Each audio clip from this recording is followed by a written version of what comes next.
오늘 고린도전서 13장은 성경 구절 중에서 가장 유명한 구절이 아닐까 생각합니다. 사랑하는 남녀뿐만 아니라 많은 문학 작품이나 또 노래가 이 구절을 모토로 작품으로 만들어졌을 것입니다.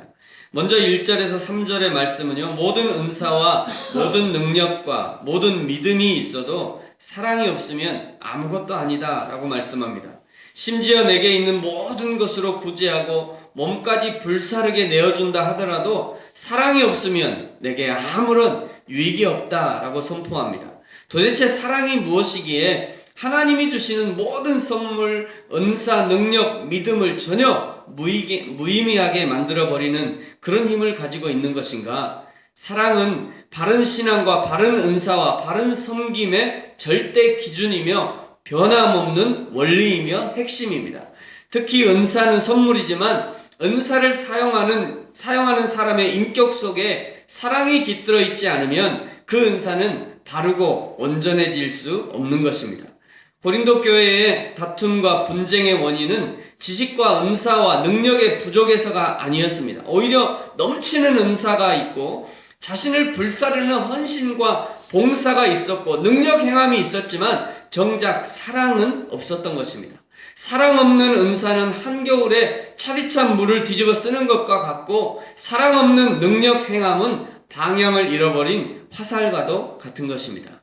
사랑하는 성도 여러분, 우리의 모든 은사와 능력 행함과 믿음이 주님을 향한 사랑, 이웃을 향한 사랑의 마음이 원동력이 되어지고 그 사랑의 마음이 시작점이 되어지기를 소망합니다. 오늘 4절부터 7절까지는요, 사랑의 특징에 대해서 보여줍니다. 어떻게 사랑을 실천해야 되는가를 보여준다고 할 수 있습니다. 우리 4절부터 7절까지 다시 한번 같이 읽겠습니다. 시작.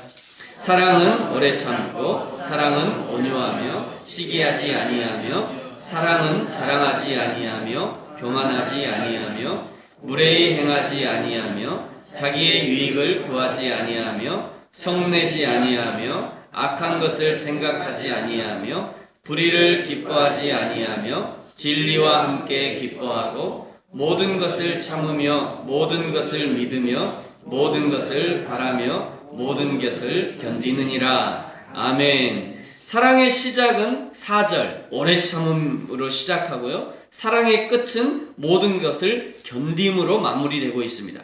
십자가 앞에서 묵묵히 한마디 변명도 없이 오래 참음으로 그 진리의 길, 그 사랑의 길을 가셨던 주님처럼 주님을 향한 우리의 사랑도, 이웃을 향한 우리의 사랑도 오래 참음으로 시작되어야 한다는 것이죠.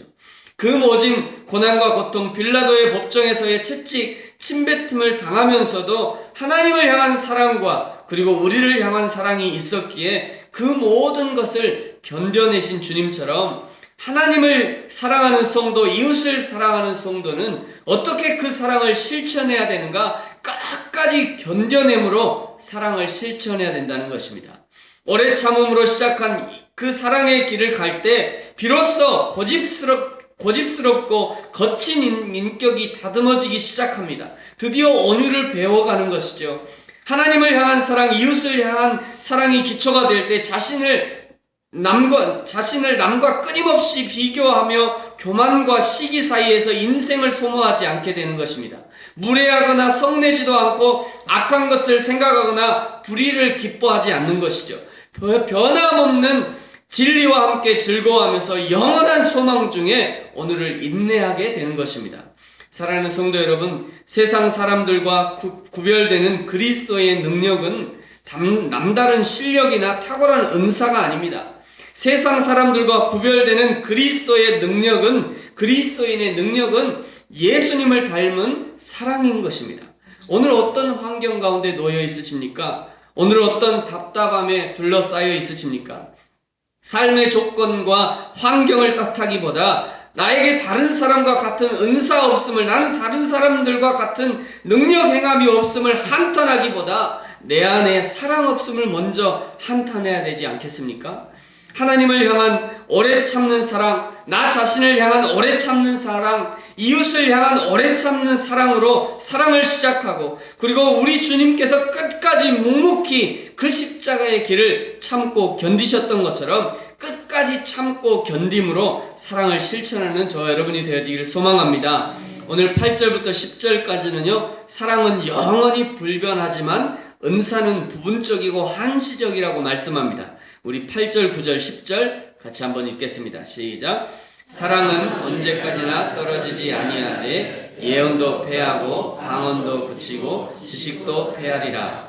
우리는 부분적으로 알고 부분적으로 예언하니 온전한 것이 올 때에는 부분적으로 하던 것이 패하리라. 아멘. 우리에게 주신 다양한 은사들은 이 세상에서 잠시 동안 우리 자신과 공동체의 유익을 위해서 주신 하나님의 은혜의 수단이었을 뿐, 이 세상이 끝날 때에 함께 사라지는 것입니다. 하나님께서 공동체의 유익을 위해서 특별한 은사들을 일으키시기도 하고요, 또는 특별한 은사를 가진 사람들을 보내시기도 하는 것을 경험합니다. 특별한 은사를 가진 사람들이 공동체에 들어오면요, 그 공동체를 얼마나 유익하게 하는지, 그 공동체를 살려내는지 모릅니다. 그를 통해서 그동안 보여지지 않던 부분들을 보게 되고요, 그동안 묻혀 지냈던 사람들이 발굴되어지고 공동체를 하나님이 기뻐하시는 믿음의 공동체로 세워가는 것을 보게 되는 것입니다. 그때 사랑이 필요한 것이죠. 그때 사랑이 필요합니다. 오래 참는 사랑이 그때 필요한 것이고요, 끝까지 견디는 사랑이 그때 필요한 것입니다. 나는 죽어지고 예수님만 드러나는 사랑이 여기서 필요하게 되는 것입니다. 오늘 다른 사람들과 다른 은사들을 소유하셨습니까? 여러분, 내가 요즘 다른 사람들과 다른 은사들을 소유하셨습니까? 지금 다른 사람들보다 뛰어난 어떤 능력을 하나님께서 부어주셨습니까? 그 은사와 능력은 나를 위해 쓰라고 부어주신 것이 아님을 기억해야 됩니다. 누군가를 섬기기 위해서 주신 것입니다. 하나님의 교회를 섬기기 위해서 은사를 주신 것입니다. 하나님의 나라를 세워가기 위해서 오늘 능력을 허락해 주신 것입니다. 내가 받을 만한 사람이라 은사를 주셨다고 오해해서는 안 되는 것이죠. 내가 받을 만한 사람이라서 이런 능력을 주셨다고 착각해서는 안 되는 것입니다. 그 은사와 능력을 자신을 위해서 사용해서는 안 되는 것이에요. 그 은사와 능력을 통해서 어떻게 하는지 하나님의 교회를 세워가고 하나님의 사람들을 세워가고 하나님의 공동체를 건강하게 성장시키고 세워가는 사용되어져야 하는 것입니다. 자신의 유익을 구해서도 안 되는 것입니다. 성을 내서 하나님의 일을 그르치서는 안 되는 것이죠. 악한 것을 생각해서는 안 되는 것입니다. 불의를 기뻐하지 않고 진리와 함께 기뻐해야 되는 것입니다. 참아야 하는 것입니다. 그래야 끝까지 견디어내야 되는 것이죠. 그래야 은사를 주신 짧은 인생 동안 하나님이 기뻐하시는 일을 감당할 수 있는 것입니다. 다른 사람과 다른 특별한 능력을 허락하신 짧은 인생 동안 하나님이 기뻐하시는 인생을 감당할 수 있지 않겠습니까? 그러나 반드시 기억할 것은요, 내게 아무리 특별한 은사를 주셨다 하더라도, 아무리 대단한 능력을 부어주셨다 하더라도 이 모든 것에 끝이 있음을 기억해야 됩니다. 그 끝에서 알게 될 것입니다. 왜 주님이 나에게 이런 은사를 주셨는지, 왜 다른 사람과 다른 능력을 나에게 허락하셨는지, 이 땅에서는 희미한 거울을 보는 것처럼 명확하게 알 수 없었지만 주님이 다시 오시는 그 인생의 끝에는 얼굴과 얼굴을 보는 것처럼 명확하게 알게 될 것입니다. 그래서 믿음과 소망과 사랑이 필요하고요, 그 중에 제일은 사랑이다 라고 말씀하시는 것입니다. 믿음으로 행하고 소망 가운데 행하고 그리고 사랑으로 행한 것만 남는 것이죠. 말씀을 마치겠습니다. 사랑하는 성도 여러분, 잠시 있다 지나가는 것을 착각하지 마시기 바랍니다. 사라질 것들을 쫓다가 사랑을 놓치는 것만큼 어리석은 것이 없는 것이죠. 우리가 붙들고 간직해야 될 영원한 가치는 사랑인 것입니다. 주님이 다시 오시는 그날까지 끝까지 인내함으로, 끝까지 오래 참음으로, 모든 것을 견디어내므로 주님께서 허락하신 이 땅의 삶을 충성되이 감당하고, 그래야 하나님의 교회와 공동체와 하나님의 나라를 든든히 세워가는 저와 여러분이 되어지기를 예수님의 이름으로 축복합니다. 기도하겠습니다.